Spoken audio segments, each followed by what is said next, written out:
Muy buenas tardes, señores. Este es nuestro primer capítulo de MG Latinos al Micrófono, un podcast creado para traerles a ustedes figuras a nivel nacional e internacional, tanto de nuestro país, República Dominicana, como de aquí de los Estados Unidos, donde nos encontramos actualmente. Hoy tenemos una luminaria, un invitado muy especial, que yo en particular lo admiro muchísimo. Debo agregar que es mi tío y por ello lo tomé como primer invitado que vamos a tener en este primer podcast MG Latinos al Micrófono. Aquí les traigo el licenciado en Comunicación Social, graduado Universidad Autónoma de Santo Domingo, UAS, mi tío Julio César Guzmán Acosta.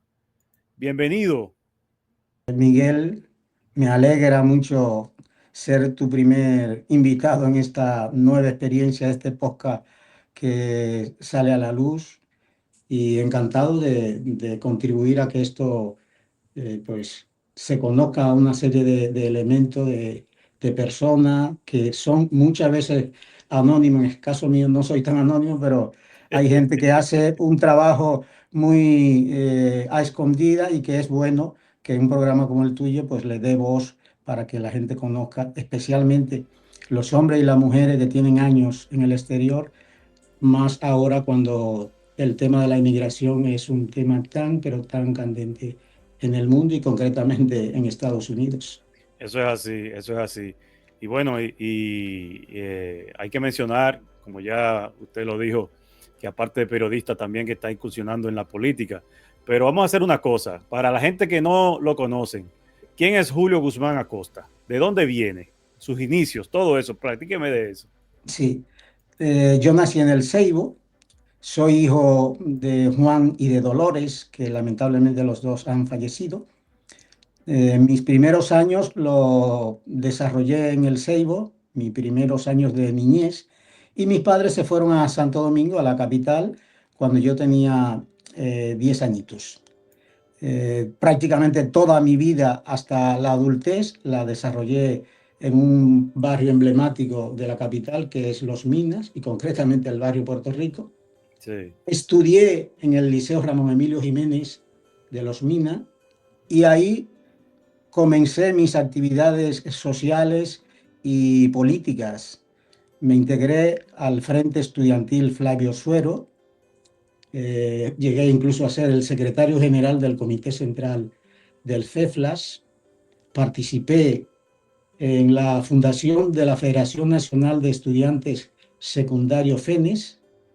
En las dos elecciones que se hicieron de esa federación, yo fui candidato a la presidencia, y Wow.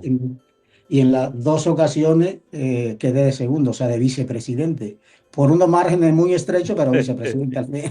Pero por lo menos la gente lo quería, que era lo que Sí, sí, no, y demostraban además con eso, ¿no? eso fue una experiencia muy importante, porque en esas elecciones, en las dos, que eso fue en el año en el 79 y en el 81, participaron cerca de 250.000 estudiantes en las elecciones, ya que eso fue un Wow. acontecimiento, sí, muy. Yo recorrí prácticamente toda la geografía nacional, y fue una experiencia muy importante. De hecho, en el Archivo Nacional de la Nación hay una parte dedicada a eso, y yo estoy ahí como uno de los fundadores de esa federación. Eso fue Esos fueron mis inicios en Los Minas, en la actividad social y política. en los 80, eso fue en los años de los 80, ¿no? Sí, 78 en adelante. 78 en adelante, ok. Pues ya veo que básicamente su vida ha siempre estado ligado a lo que es el tema sociopolítico, ¿no? De la, tanto de la universidad como de la misma ciudadanía dominicana, por decirlo de cualquier manera, ¿no? Sí, sí, es así. Yo digo que yo era un adolescente, casi niño, cuando yo me integré a las actividades sociales. Fui un activista del antiguo Movimiento Popular Dominicano, aquella organización de izquierda que en los años posteriores a la guerra del 65 fue realmente la principal agrupación política de izquierda del país, donde militaron gente pues, de la categoría del Moreno, de Amin Abel, de Otto Morales, de Guido Gil, o sea, una infinidad de dirigentes que lamentablemente perecieron en la represión de los 12 años aquellos de Balaguer. Sí, ahí salen muchas historias de esa época de nuestra historia dominicana. Y bueno, y vamos a tratar de desmenuzar todo eso aquí en este podcast. Vamos a hacer una cosita, tío. Vamos a hablar de esos inicios. Por ejemplo, en esa rama, ¿cuál fue su primer trabajo y cómo se desarrolló y qué aprendió sobre eso? Sí. Yo realmente en la actividad política, yo fui un ferviente estudiante e intenté prepararme de todas las maneras. Cuando yo era un adolescente hice un curso de electricidad industrial y ahí fue realmente mi primer trabajo. Yo trabajé en el ayuntamiento del Distrito Nacional, se llamaba en ese tiempo, Ok. y posteriormente trabajé en una fábrica de plástico en Herrera, también en calidad de eso, de electricista. Ya por mis actividades políticas yo me integré a estudiar en la UAS cuando terminé el bachillerato y como sucedía en ocasiones, como ya yo era un cuadro político de esa organización, a mí me mandaron como activista político para Nagua. Yo estuve en, Wow. Na- yo estuve en Nagua dedicado varios años, 5 años ahí, y continué mis estudios allí en Nagua porque allí había un centro, sigue existiendo un centro de la UAS, y posteriormente, ya en el 85 pues terminé en la UAS. Es una buena zapata, empezando desde ese inicio que uno lo vería como, ¿cómo decirle? Simple quizás, son de las cosas que van forjando el carácter de un hombre. Porque cuando uno empieza desde muy joven a tomar responsabilidades como trabajo, en muchos casos de otras personas, obviamente, mantener su familia y ese tipo de cosas, eso va forjando el carácter del hombre y le va dando como esa madurez desde una edad temprana. Eh, Yo me dado, casé, yo me casé muy joven, Miguel, me casé muy joven, a los 21 años, y sí, ese mismo año tuve mi primer hija.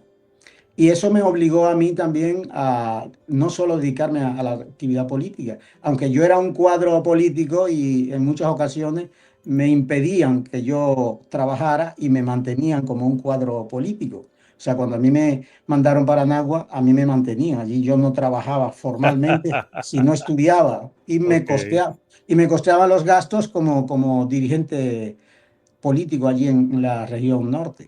bueno, Yo estuve en el año 83, yo estuve en Nicaragua, después de la revolución, del triunfo de la revolución sandinista. En uh-huh, muchos países acudimos allí a ayudar en el tema de la agricultura, porque la guerra había dejado devastado el país y yo estuve allí unos años, unos meses, perdón, ayudando a la recolección de café, cacao y cosas de esas.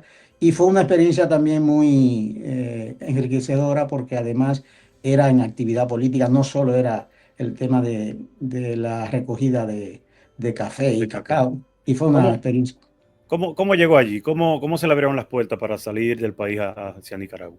Pues nosotros, como yo había sido dirigente de la Federación de Estudiantes de Secundario, pues a través de la FED, de la Federación de Estudiantes Dominicanos, se organizó una brigada internacionalista para apoyar eso. A nosotros nos costearon el viaje y la estancia allí desde la FED, Mm, y fuimos un grupo de muchísimos compañeros, algunos de los cuales se desvincularon de esas ideas y hoy son senadores, como el senador de Asua, que fue uno de los que estuvo con nosotros allí, Adriano, ahora no recuerdo el apellido de Adriano, pero es el senador de Asua, actualmente, ¿no? actualmente, sí.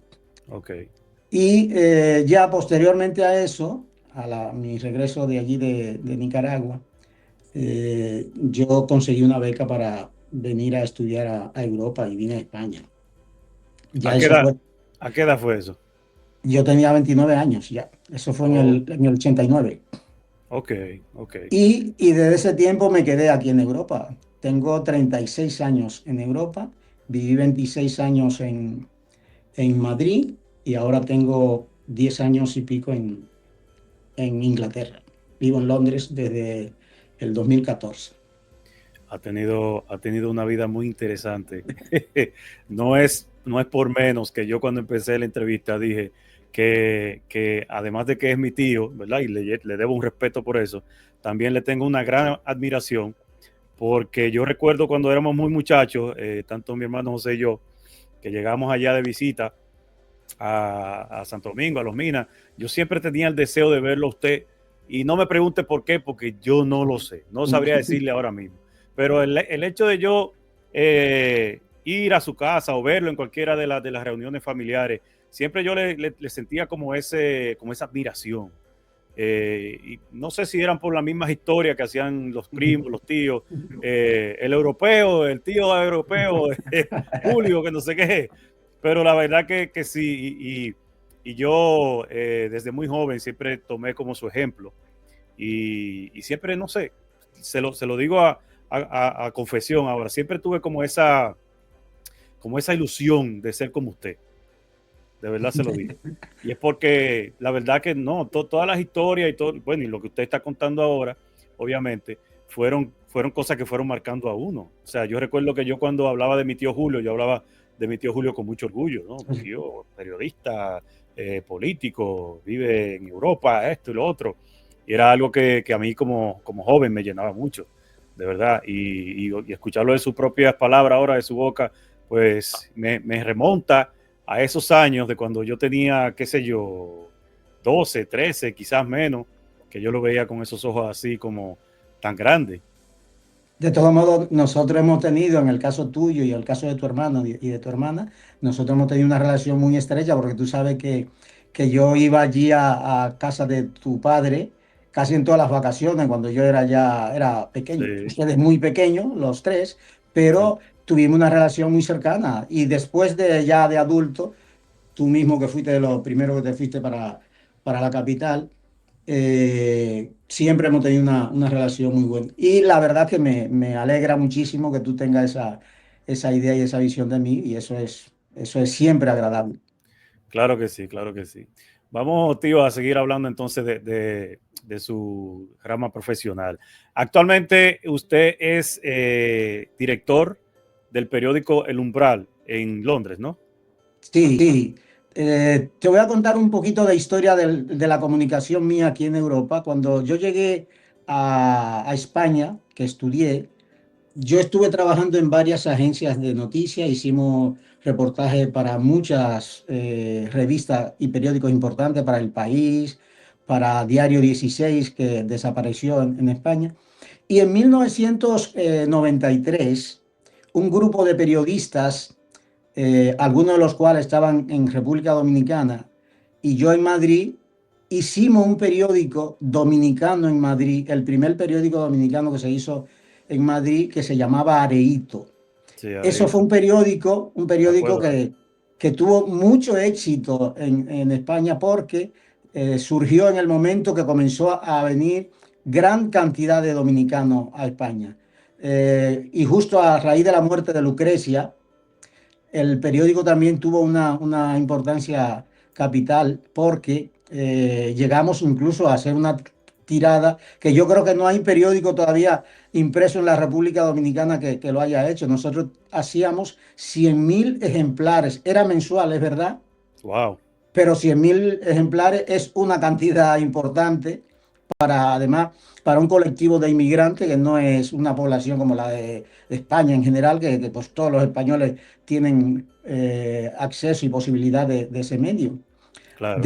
Después, a través de esa misma empresa que se llamaba Areito, nosotros hicimos, ese mismo grupo de periodistas, un periódico de esto de distribución gratuita en la parte norte de Madrid, que se llamaba el periódico del barrio, No que sé. también estuvimos un tiempo haciéndolo y no era ya dedicado a la inmigración dominicana, sino a la población española eso fue una especie de diversificación de nuestra empresa que hicimos, intentando que no pereciera, porque el recorrido del periódico este de latino, nosotros prevíamos que iba a ser un poco más corto.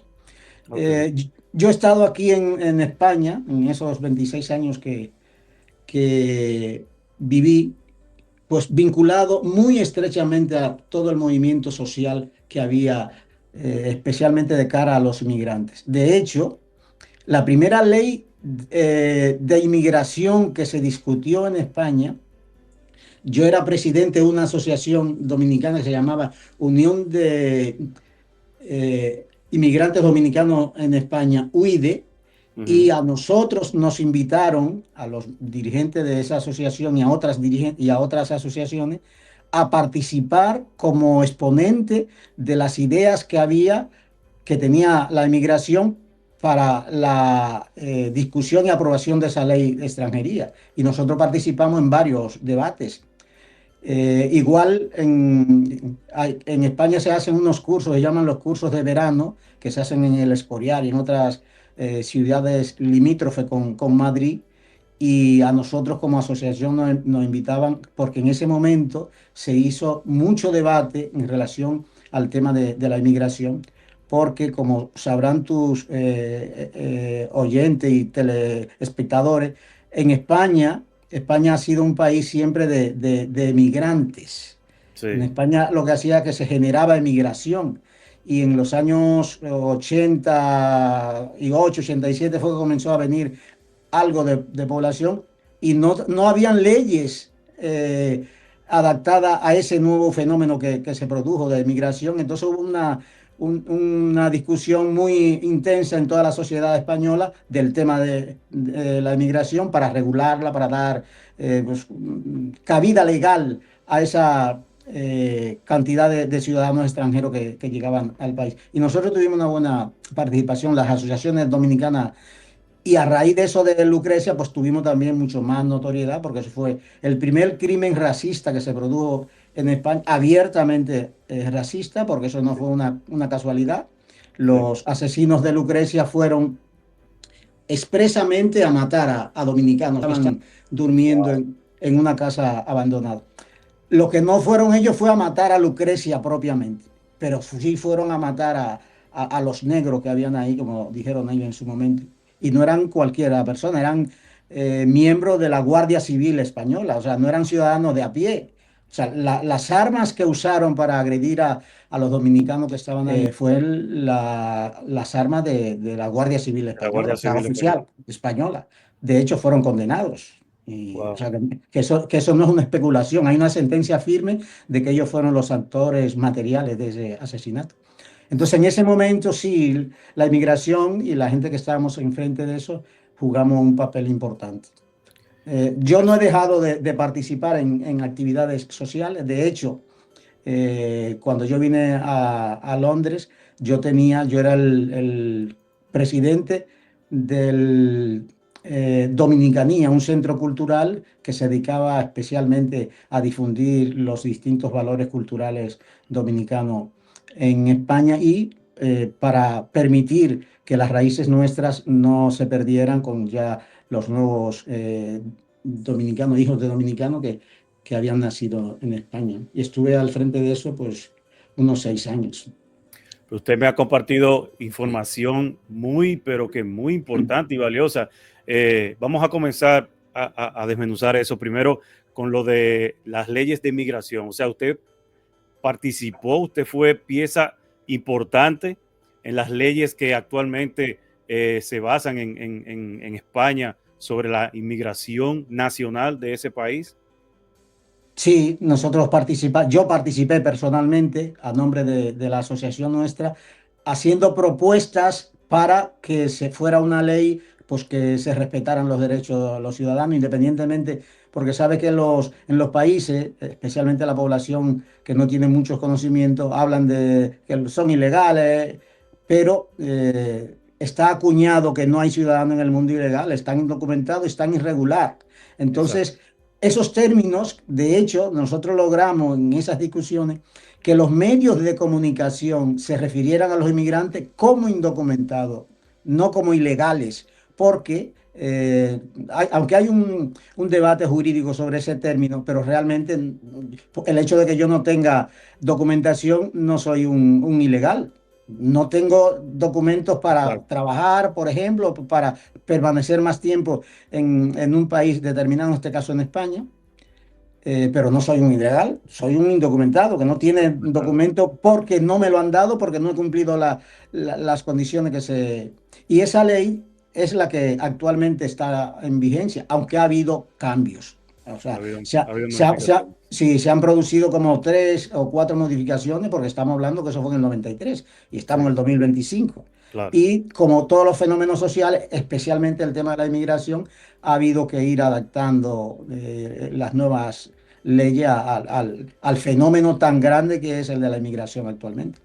Sí, yo siempre he escuchado mucho de que España es un país que recibe muchas nacionalidades, no solamente de esta parte del mundo, de América, sino también de otros países de ahí mismo de la Unión Europea y de África también, porque el estrecho de Gibraltar, me parece Sí, el de Gibraltar. que divide África con España es un estrecho bastante corto, si a distancia nos referimos, ¿verdad?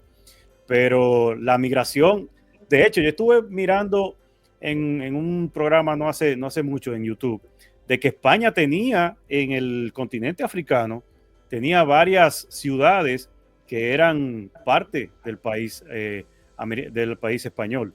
O sea, que eso también podía en algún momento facilitar la inmigración de africanos hacia tierras españolas, ya digamos, no tanto en el continente africano, sino en la misma España. Y por esto también quizás muchos de los africanos que se mudaban de sus países o de su continente al español, ¿verdad? Lo hacían por esta facilidad, ¿no?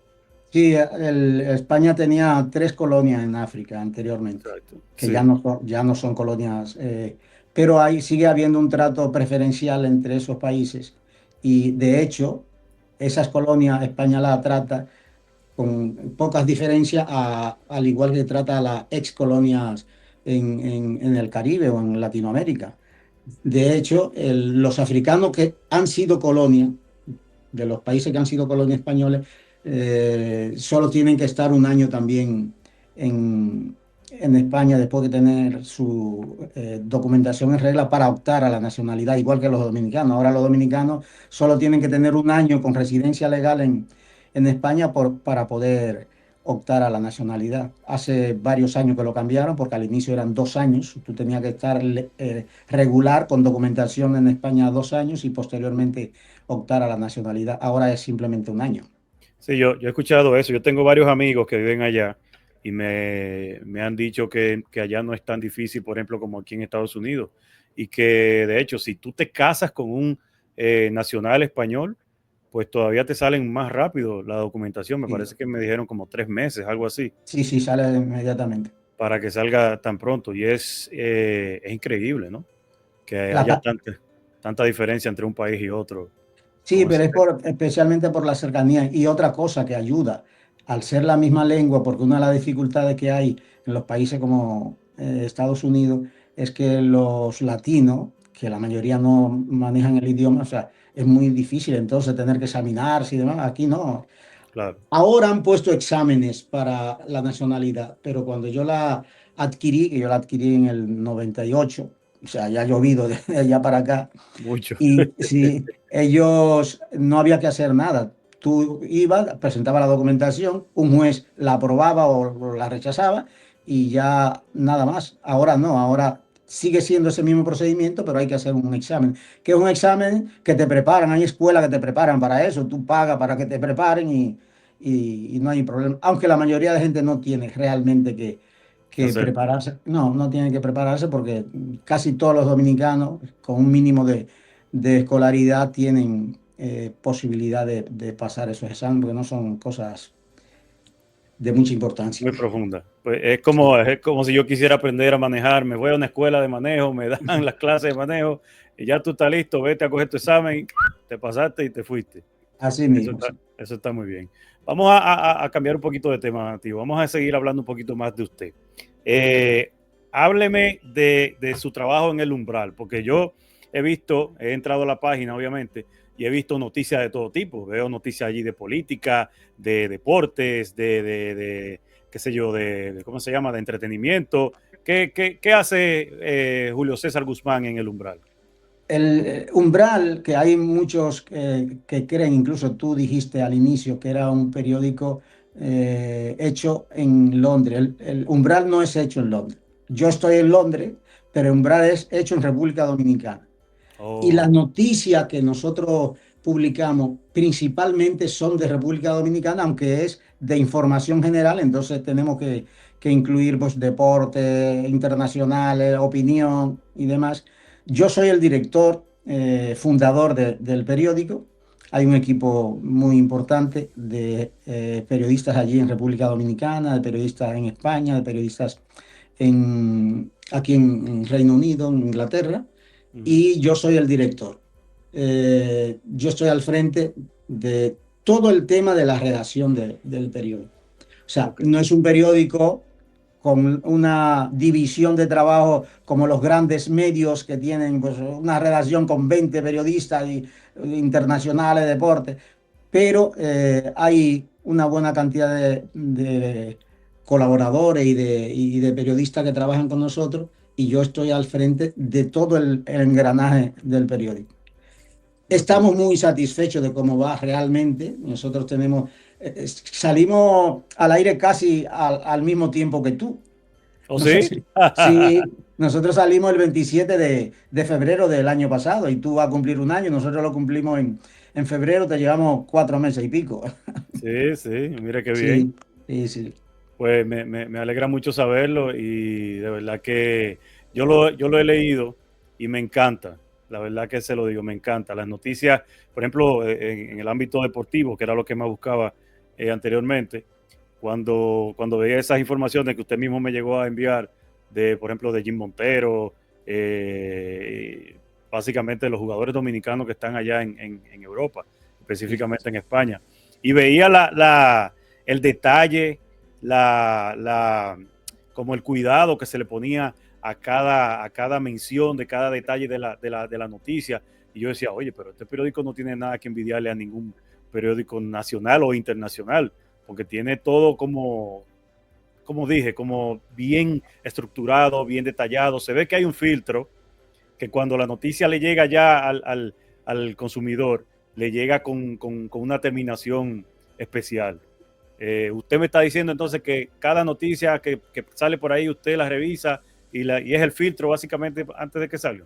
Sí, sí. Hay informaciones, los artículos de opinión, por ejemplo, se suben prácticamente tal y como lo envían los autores. Digo prácticamente porque hay algunos que lo hacen muy rápido, cualquier cosa, hay algunos detalles y nosotros lo modificamos, pero Ya, se lo comentamos previamente al autor porque estamos poniendo cosas a nombre de una persona, no es una información genérica, claro, sino es una información a nombre de Miguel y yo no puedo poner a nombre de Miguel cosas que él no haya dicho.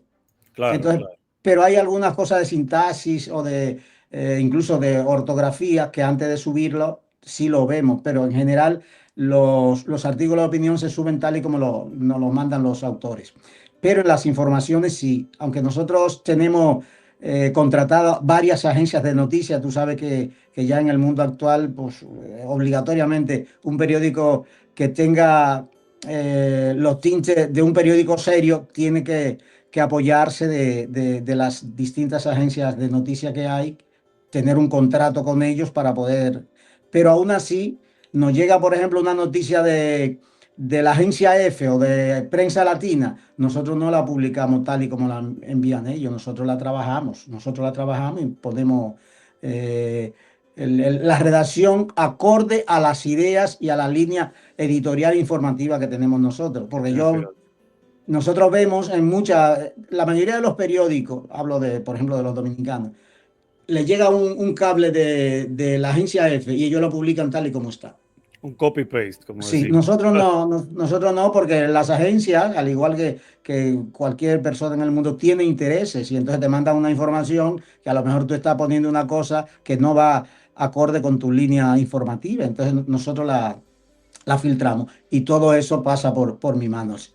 Claro, claro. No, yo mismo le puedo hablar de eso porque luego que yo empecé con el canal deportivo, que yo tengo que salir a buscar noticias y que tengo que filtrar lo que voy a, ¿verdad? A comunicar, casi siempre cuando tú tienes una noticia, por ejemplo, en el caso mío que la saco de la misma página de Grandes Ligas o de la misma página de NBA, siempre hay datos que en el momento quizá que tú lo estés dando no concuerdan con lo que tú estás hablando y tú tienes que hacer tu modificación, obviamente, para que esa noticia te llegue tal cual como tú quieres Claro, comunicarla, ¿no? O sea, ese en pocas palabras también eso es un filtro que tú estás haciendo claro. para no sacarlo crudo y que también hay un detalle muy importante que es el derecho de autor.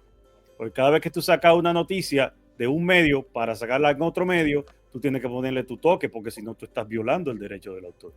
Claro, sí, sí. Que básicamente eso es lo que usted me dice que hace.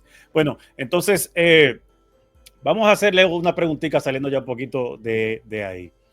En su trayectoria como periodista, como político, ¿usted ha tenido algún fracaso o alguna experiencia que hoy en día usted agradece que le haya pasado?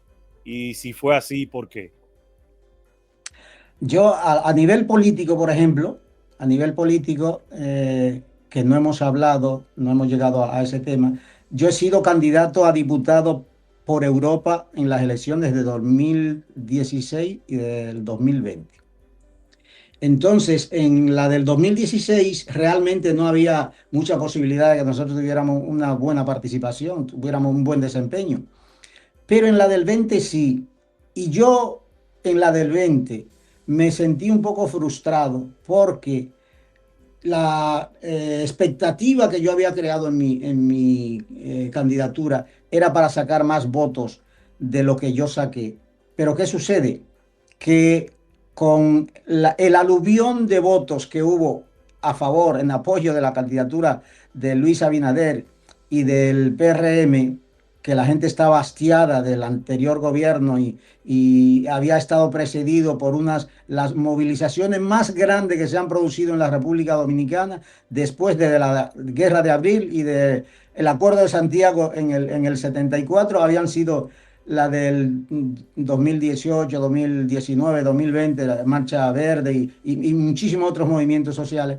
Entonces yo me quedé muy frustrado porque saqué una cantidad muy exigua de votos en relación al trabajo que habían hecho y la perspectiva mínima que había de esa candidatura, porque yo había recorrido prácticamente toda Europa y había una buena sintonía con mi candidatura, pero a la hora de la verdad, la gente dijo, yo voy a votar por los candidatos del PRM para que no haya ningún tipo de distracción ni de nada.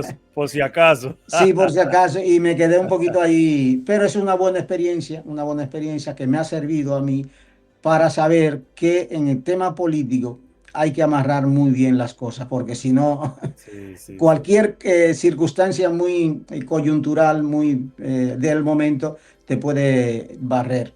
A nivel periodístico, yo si se puede decir, la frustración que tengo es de no haber podido trabajar en un gran medio en España, porque trabajé en varias agencias, pero era agencia que le hacíamos trabajo a los grandes medios. O sea, Ah, ya.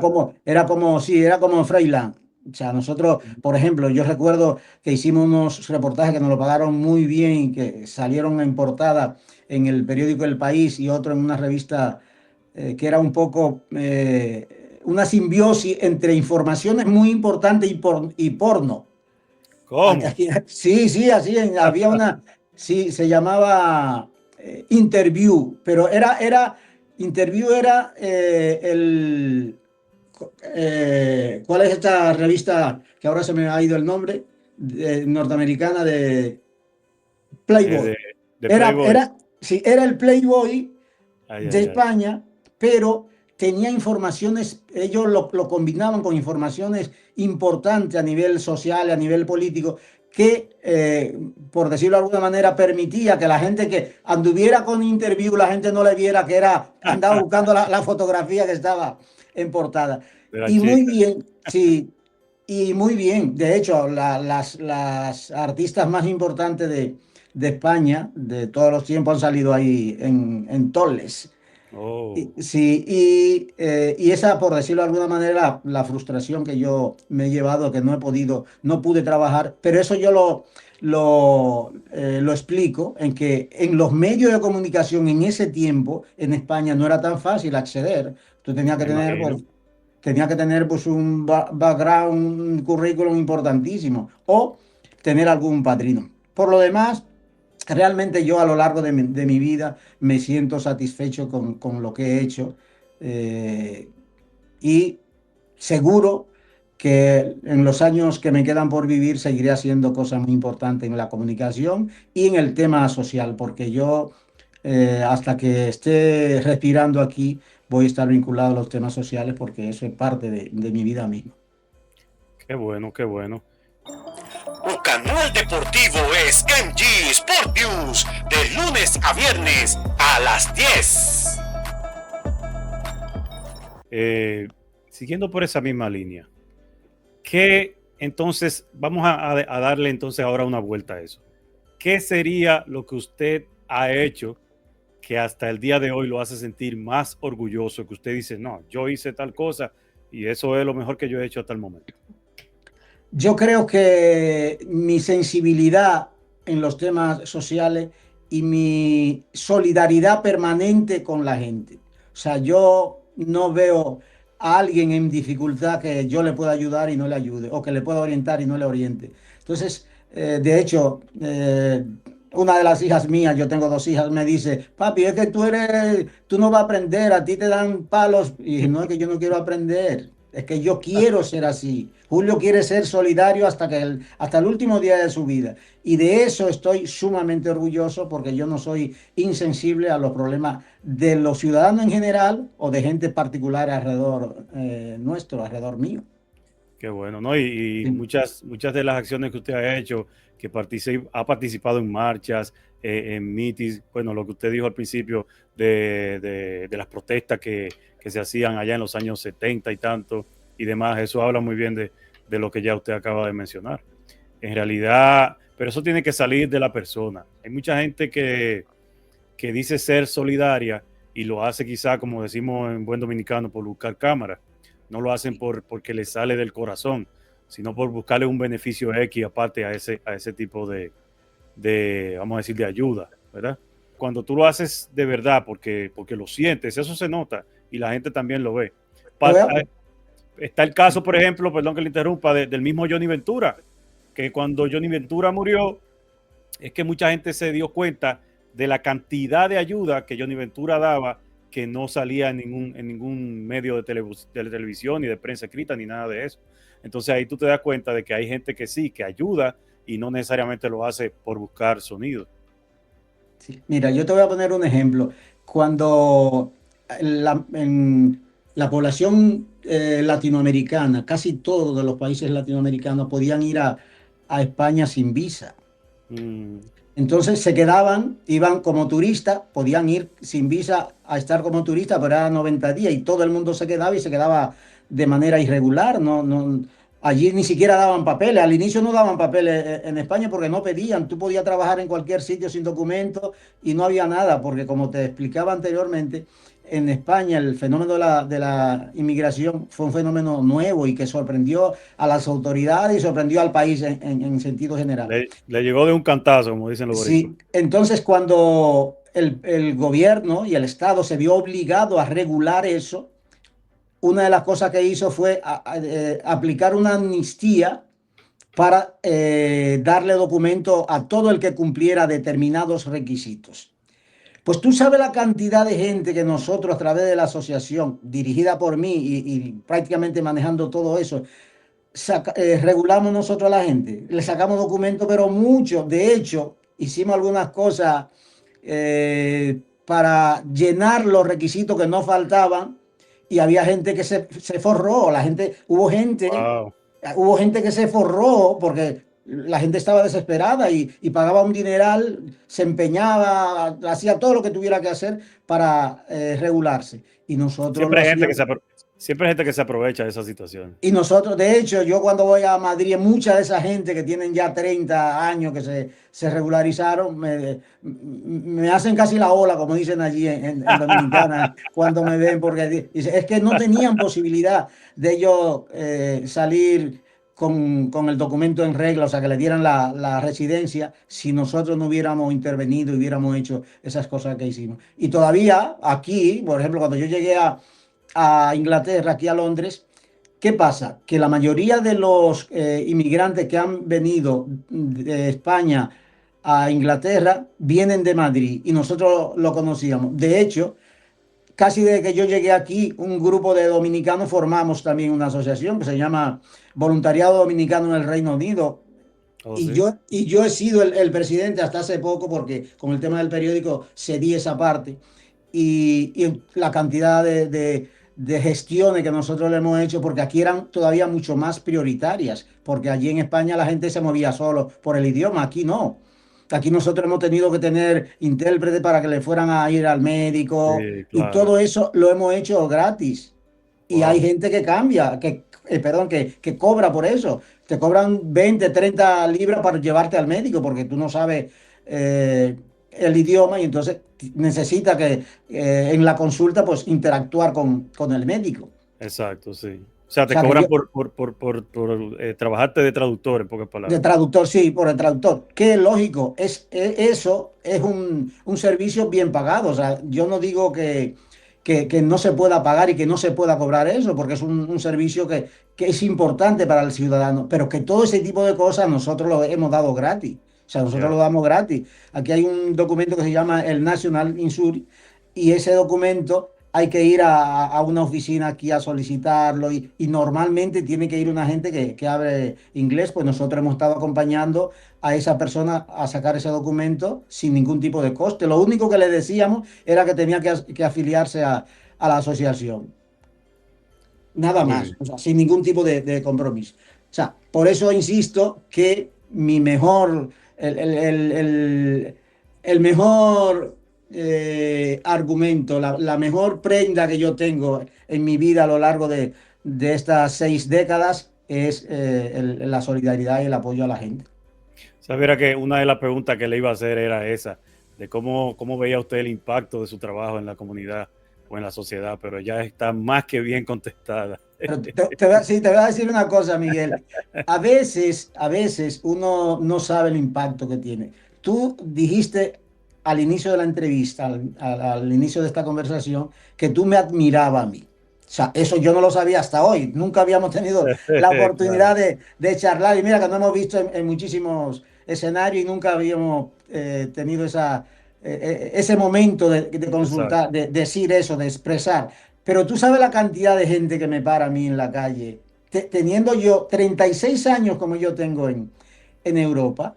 Yo voy a República Dominicana y yo no sabía que yo tenía todavía el impacto yo soy una figura muy, sí, muy importante Muy, allí, muy que querida. yo mismo ni lo sabía. Y eso Sí, pasa sí, en sí. España, eso pasa en España. Y eso es bueno, eso es bueno. Pero qué bueno, porque bueno, hay un dicho que dice, nadie es profeta en su tierra, y está más que demostrado que usted tuvo que salir básicamente de Santo Domingo. No que la gente aquí, o allá, mejor dicho, porque yo no estoy en Santo Domingo, pero la gente en Santo Domingo no lo quiera ni lo aprecie, sino que usted tuvo que irse a otro país para tenderle una mano al mismo dominicano que está llegando así, desamparado, quizás sin como bueno, en el caso de Londres, que no pueden hablar ni siquiera el idioma inglés, y tengan que recurrir a gente que le ayude, y con gente como usted siempre está ahí disponible para tenderle la mano. Yo, por ejemplo, en mi caso, que emigré también aquí a Estados Unidos, mi ventaja es que yo hablo inglés. Yo me preparé desde joven y bueno, y trabajé mucho tiempo en hotelería y en call center y todo ese tipo de cosas, y mejoré mucho el idioma, y por ende yo no he tenido no he pasado tanto trabajo por ese lado, pero sí tengo muchos amigos que no lo hablan, que como decimos allá, tienen un inglés de muelle y machucan dos o tres palabritas, y yo veo el, el, el, el hustle, el trabajo que se pasa, o sea, es difícil, y más cuando tú vienes solo, porque mucha gente viene porque me trajo mi mamá, me trajo mi esposa, me trajo una hermana, lo que sea, pero el que llega solo y no maneja el idioma, no conoce las costumbres, llega sin trabajo, con una mano adelante y una atrás, comunidades como la que ustedes tienen allí, tanto la que tuvo en España como la que tiene ahora en Londres, es una ayuda bastante, me imagino que es como que Dios te baje una mano del cielo y te diga, ven mi hijo, aquí te tengo y te ayudo. Vital, sí. Es bastante importante lo que hace, que quizá la gente no lo vea así, desde el punto de vista como de, bueno, él está ahí haciendo eso, a lo mejor le pagan por eso, pero como quiera que sea, aunque te paguen, que no digo que sea el caso, pero aunque te paguen, trabajar con gente no es fácil, y cuando tú haces por alguien, ¿verdad? Algo, una ayuda tan grande como esa, que solamente lo que hemos emigrado quizá podemos entender, eso es algo que no tiene precio, la verdad hay que decir. Y hay una cosa que somos dominicanos y lo sabemos, hay gente nuestra muy mal agradecida. Oh, Sí, muy mal agradecida. Tú le das de todo y ellos van solo a su beneficio. Eso es un segmento. No es, yo creo que la inmensa mayoría de los dominicanos son agradecidos, pero hay gente que no es agradecida. Y eso a la gente que se dedica por altruismo a ayudar, eso le fastidia un poco, porque uno no quiere reconocimiento de nada. Yo no quiero que nadie reconozca nada, pero por lo menos que no sea mal agradecido. Con claro, eso ya, claro, con eso ya le pagan a uno y uno se siente satisfecho. exacto.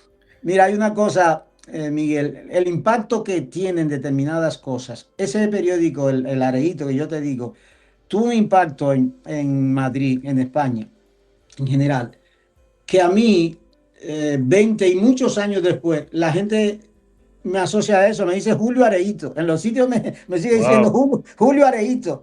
Y a veces me para gente allí cuando yo voy a Madrid. Yo ahora acabo de venir de Madrid y me dice, mira Julio, tú no sabes, yo tengo una colección del periódico Areíto que tú hacías. Me falta un número y cosas así. Sí, no, te digo, ese periódico nosotros lo distribuíamos en los consulados nuestros y en todos los negocios latinos. Y en la Bueno, discoteca, por ejemplo, la discoteca, la gente lo esperaba cuando sí, salía y nosotros distribuíamos, por ejemplo, un fin de semana 4 y 5 mil periódicos de eso bueno. porque era gratis, era distribución gratuita, aunque la gente se podía suscribir. Entonces, llegué a tener 32.000 suscriptores. Wow. No, te digo, es un impacto. Yo estoy muy orgulloso de esa experiencia periodística Y en mi país. la pregunta obligatoria de eso que me acaba de decir, los ejemplares eran gratis, pero entonces, ¿cómo se mantenía el periódico, la redacción y todo eso? La publicidad, porque Ok. logramos tener una publicidad muy, muy buena.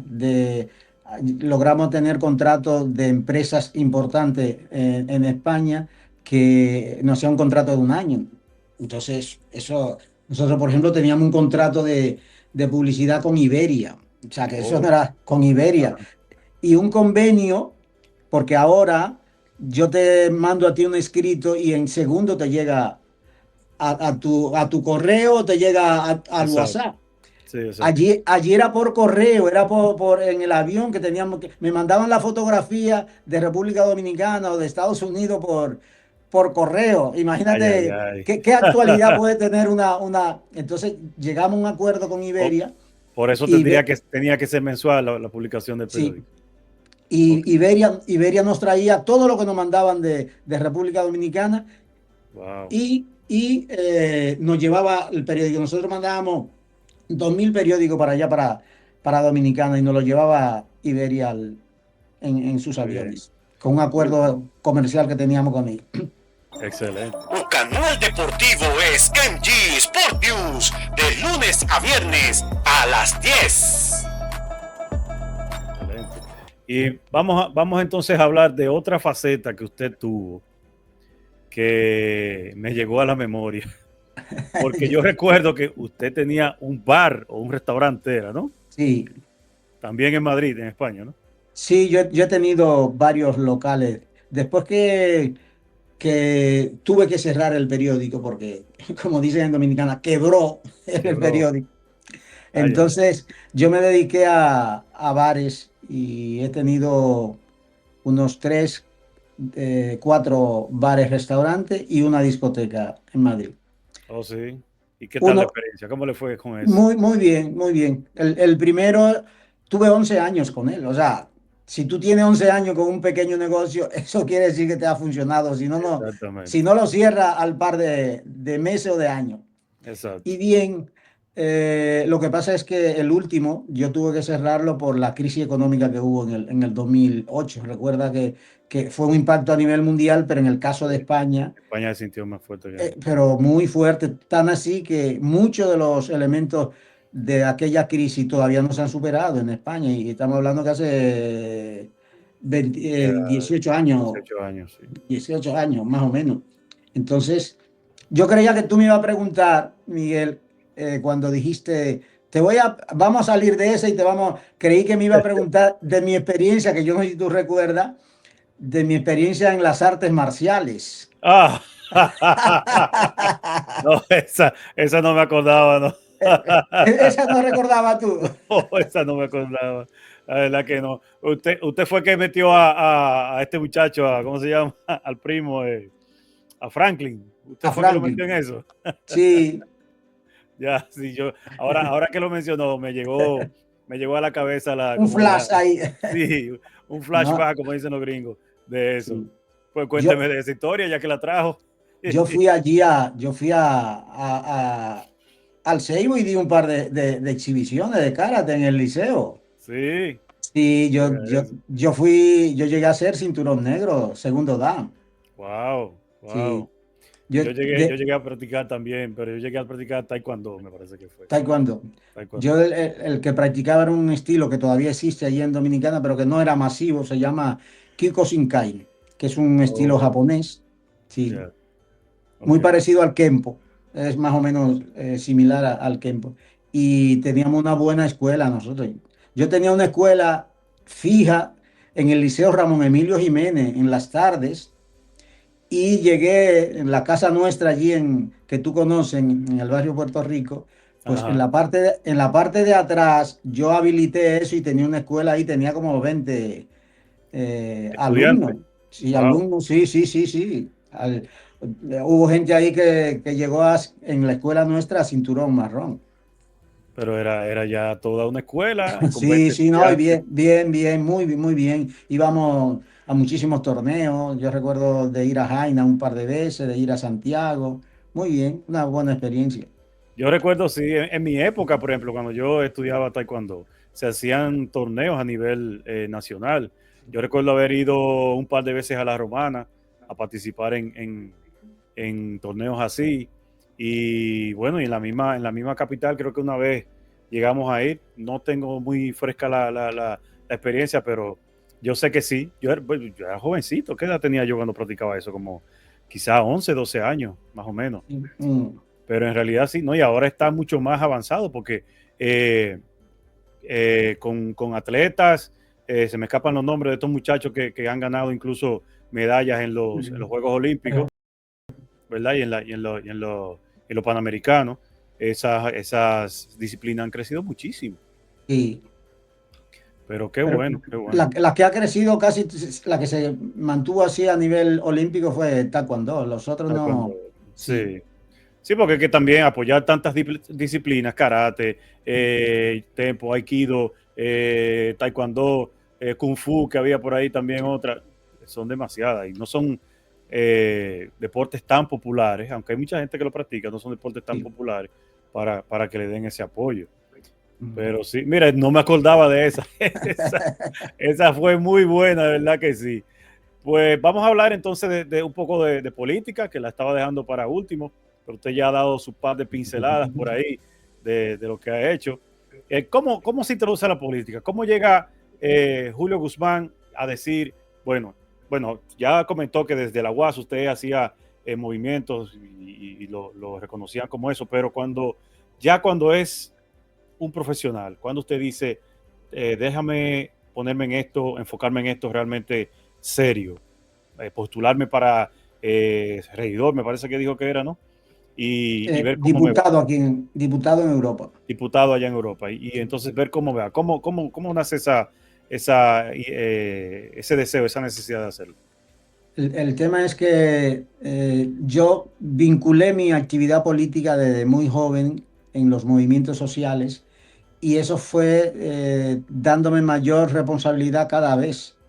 O sea, cuando yo soy estudiante, me vinculo a las actividades estudiantiles en la defensa de los derechos de los estudiantes por mejor educación, por mejores recintos educativos, en fin. Y eso me va vinculando a mí a partidos, en este caso al antiguo Movimiento Popular Dominicano. Y ya yo, desde que salí de la secundaria, ya yo tenía compromisos políticos organizativos con un partido.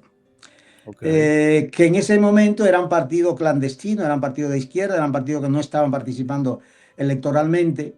Y la primera experiencia de participación electoral se hizo a través de nuestro partido, pero de un partido legal que se constituyó, que se llamaba MIUCA, que yo no sé si tú lo Sí, llegaste claro, a...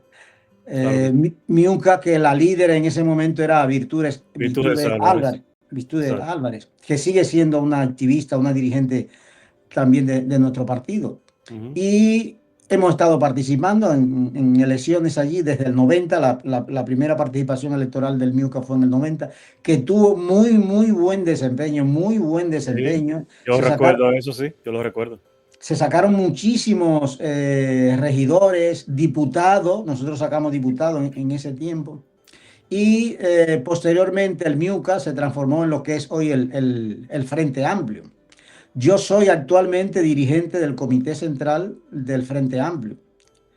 Estoy en Europa y dirijo la organización del Frente Amplio en toda Europa. Soy el presidente federal del Frente Amplio aquí. Como te dije, fui candidato en el 2016 a diputado y en el 2020. Y sigo estando pues, muy activo en esa área de la actividad política. De, de, Sabemos, sí, termina la idea. sí, digo, sabemos que nuestro partido no es un partido de De grandes muchas masas. masas actualmente, pero estamos trabajando para hacer de ese partido un partido de mayor influencia en el ámbito político nacional. Bueno, los grandes partidos del país comenzaron así. El PLD fue una rama del PRD. El PRD murió y salió el PRM y así es que van creando. Pero dígame una cosa, ¿cuáles serían las funciones de un diputado en Londres, por ejemplo, por decir cualquier país? Sí, ¿Qué tipo de funciones haría? sí. Los diputados, estamos hablando diputados dominicanos en el exterior. Exacto. Actualmente se eligen 2 diputados por la circunscripción de Europa. Entonces, esos diputados hacen la misma labor que un diputado nacional, que un diputado de una provincia, de un municipio, pero en teoría debe procurar que se legislen, que se aprueben leyes, que se adopten decisiones que beneficien a la comunidad dominicana que vive en el exterior. Y en eso realmente la experiencia que tenemos de los diputados que se han elegido, que me parece que la primera fueron precisamente en el 2012 que se eligieron los primeros diputados, no ha habido mucha contribución, no ha habido muchos aportes de cara a que se legislen, se aprueben leyes que beneficien. Por ejemplo, una de las propuestas que yo hacía en el 2020 era ¿por qué se cobra tanto por un pasaporte en el Oye, exterior? oye. Porque eso se puede regular por ley, aunque esa política la aplican la Cancillería en este caso, pero se puede legislar. ¿Por qué no se crean iniciativas, por ejemplo, económicas, que el Estado la financie para el retorno de los emigrantes dominicanos en el exterior, que puedan regresar y se le apoye para que hagan algún tipo de iniciativa empresarial? La gente que retorna allí Si no tiene mucho dinero, pues por eso pasa en muchas ocasiones que la gente dice, yo me voy de retirada y a los 2 años tiene que volver para el Hay exterior que porque volver para atrás, sí. sí, porque se fue con 2 millones de pesos, se lo comió y no tuvo ninguna iniciativa empresarial. Eso, Exacto. por un lado. El hecho, por ejemplo, de que le cubra algún seguro médico a la gente que está en el exterior. Sí, porque Aquí es no otra lo... cosa. Mucha gente llega así, por ejemplo, en caso de los inmigrantes, y no tienen forma de cómo visitar un médico. Por ejemplo, no sé cómo sucede allá en Inglaterra, pero aquí en Estados Unidos tú tienes, me parece que 2 años para, luego que tú llegas, te dan un seguro como previsorio para emergencias, ¿verdad? Luego que tú tienes ya cierto tiempo aquí, pues tú tienes que, basado al pago de tus impuestos, ellos te van dando facilidades y te van dando más cobertura, ¿verdad? Entonces, se manejaría eso así, parecido allá en Europa, por ejemplo, en el caso de Londres, Inglaterra. No, en el caso, aquí en Europa en general la medicina es distinta. Aquí es gratis, es universal. O sea, tú si está de manera regular, pues a ti te cubren. Aquí hasta la medicina se cubre casi en todos los sitios. Ok. O sea que y esto es casi en toda Europa, no es solo aquí en Inglaterra. Hay en sitios que se cubre el 100% de todo y de la medicina también hay en otros que no. Por ejemplo, solo le cubren a la persona ya de la tercera edad, le cubren todo. Ok. Es igual, por ejemplo, que el transporte. O sea, ¿por qué allí en República Dominicana no se puede legislar para que haya transporte gratis para la gente de la tercera edad, como hay aquí, por ejemplo? Eso O sería sea, una muy buena propuesta, sí. entonces, todo ese tipo de cosas, los diputados en el exterior debían estar. Pero ¿qué sucede? Y eso hay que decirlo claramente. La mayoría de la gente que han sido electos de diputado en el exterior no son gente de buena formación, simplemente son gente que estaban bien posicionados en su partido y se proclamaron candidatos, ganaron y nada más. Y van en muchos casos prácticamente a ocupar el lugar allí en la Cámara de Diputados. Pero realmente la función de un diputado en el exterior es importante siempre que se pongan ellos en esa tesitura de aportar, de buscar las cosas que se pueden legislar allí en Dominicana para beneficio de la comunidad dominicana que vive en el exterior. Que me imagino, yo no sé si tú lo conocerás, que allí también los diputados que hay allí en Estados Unidos, que me parece que son 4, no han hecho ningún aporte importante que, que, que se haya de tomar en cuenta. Yo no sé si habrán planteado alguna iniciativa, porque hay cosas que se plantean como no sé si le ha dado tu seguimiento a una propuesta que ha hecho una señora ahí de crear el Día del Hombre. O sea, Oh, sí, sí, lo escuché. cosas que son ridículas, que no aportan No nada, aportan en nada, que no exactamente. aportan nada. A lo mejor se habrán hecho alguna propuesta, pero que se hayan aprobado y que beneficie a la comunidad dominicana. Sí. Pero bueno, vamos a ir, tío, dándole un poquito ya, vamos a ir dándole los pinceles finales a la entrevista. Ya tenemos 1 hora y tanto aquí conversando. Déjame hacerte una pregunta que no se puede quedar nunca en las entrevistas, que es, ¿qué consejo le darías tú a alguien que quiera seguir tus pasos, que quiera ya sea irse por la comunicación social o el periodismo o por ejemplo en la política o qué sé yo, o abrir una comunidad para ayudar a la gente o bares, restaurantes, quién sabe, ¿verdad? Porque tú tienes varias ramas de donde dar consejos, ¿no? ¿Qué le dirías tú a una persona que quisiera seguir tus pasos? Yo creo que lo principal, desde mi punto de vista, es ser honesto en la vida. Honesto, el que actúa con honestidad normalmente es solidario.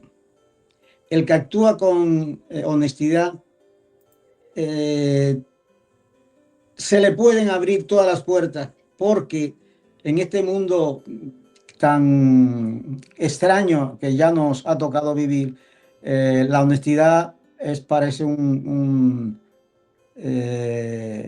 es algo en desuso. La gente es muy dado actuar con deshonestidad en cualquier rama de la vida. Totalmente de acuerdo.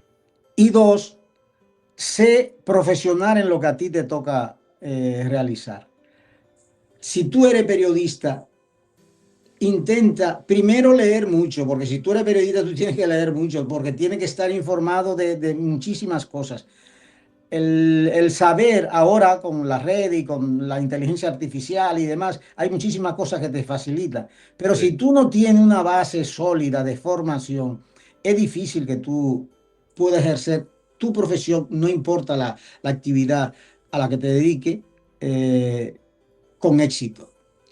Ahora que casi todo el mundo se engancha de periodista y las redes sociales, que son unos instrumentos muy buenos para muchísimas cosas, ahí hay demasiada podredumbre en las redes sociales porque la gente está haciendo cosas que no tiene nombre, que son cosas muy deshonestas.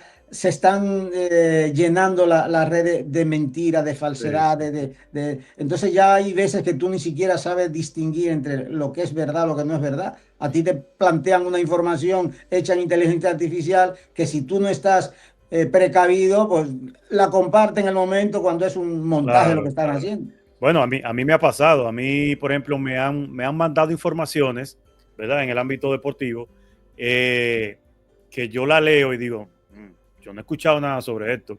Entonces voy, investigo a las fuentes fidedignas, ¿verdad? Las reales, que tú podrías confiar y, como usted dice, nada que ver. Entonces, las redes sí han cualquierizado esta profesión de periodismo y bueno, y es una pena. No vamos a mencionar nombre de programa, pero por ahí anda uno que otro que uno dice, Dios mío, ¿y cómo pueden No, no, salir al eso aire no. gente así? Pero bueno. Y Y yo otra pregunta. digo, escucha, yo no soy de auspiciar la censura, no soy, pero una cosa es censurar y otra cosa es adecentar la vida social y en las redes sociales. O sea, no es posible que la gente esté tirando tanto lodo encima de otros sin que tenga ningún tipo de consecuencia. O sea, yo creo Correcto. que hay que garantizar la libertad de expresión, la libertad de que la gente piense y opine como quiera, pero con el respeto. No puede ser que yo estoy viendo este programa y comience a decir cosas contra su director o contra los entrevistados sin aportar el más mínimo documento que sea verificable de que las cosas que yo estoy diciendo sean verdad. Entonces hay que regularlo. Por eso yo estoy de acuerdo que se legisle allí en el país el tema este que hay ahora en el Congreso de la libertad de expresión y de prensa. Sería muy importante, sí. ¿Qué te gustaría que la gente recuerde de ti? Que fue buena persona. Nada más. Así, buena Simple, persona. sencillo. Simple. Sí. Ok, pues entonces te voy a poner una preguntita más difícil, a ver si me contesta esta con un poquito más De detalle. de detalle. Si tu vida fuera un podcast, ¿cómo se titularía el episodio de hoy? La vida que he vivido está reflejada en mis actos diarios. Yo soy, como decía antes, una buena persona, solidario, y que este podcast llegue a las nuevas generaciones como referente moral y como referente del buen hacer. Excelente, muchísimas gracias, tío. Señores, estuvimos aquí con el director general del Umbral Soluciones, graduado de la Universidad Autónoma de Santo Domingo, UAS, en comunicación social, Mr. Julio César Guzmán Acosta, muy orgullosamente mi tío. Tío, gracias de verdad por la oportunidad. Fue una entrevista bastante enriquecedora. Espero que no sea la última, ¿verdad? Que tengamos la oportunidad de volver a sentarnos y expandir estos temas que tocamos en el día de hoy. Para mí realmente fue un placer tenerlo aquí en mi programa, inaugurando el podcast de verdad de Latinos al Micrófono. ¿Alguna otra palabra que quiera para despedir? Agradecido de ti, de haberme permitido expresar lo que es parte de mi historia y que la gente que me conoce a mí pueda sistematizar lo que ha sido mi vida a lo largo de estos años. Y me ha sorprendido tu declaración de admiración hacia mí, me encanta y me encanta. Claro que sí. Yo, tanto a ti como bueno, a los tres, pero especialmente a ti y a José, le he tenido siempre un cariño especial y creo que eso viene por las veces que yo tuve que ir allá a casa vuestra en las Sí, vacaciones y que, aunque yo era mayor que ustedes, pero ustedes eran niños y compartimos muchísimo y eso lo llevo presente siempre con ustedes. seguro que sí. Muchísimas gracias, tío. Le queremos muchísimo, de verdad que sí. Y gracias por la oportunidad que nos da para, ¿verdad?, expresarle a la gente quién es usted. Pues nada, gracias de nuevo. Contamos con usted para la próxima, una segunda parte, si Dios quiere. A usted, mi gente, que se quedó ahí viendo esta interesantísima entrevista. Esto fue MG Latinos al micrófono. Yo soy Miguel Guzmán y no te pierdas el próximo episodio de este podcast. Dios me lo bendiga mucho y hasta la próxima.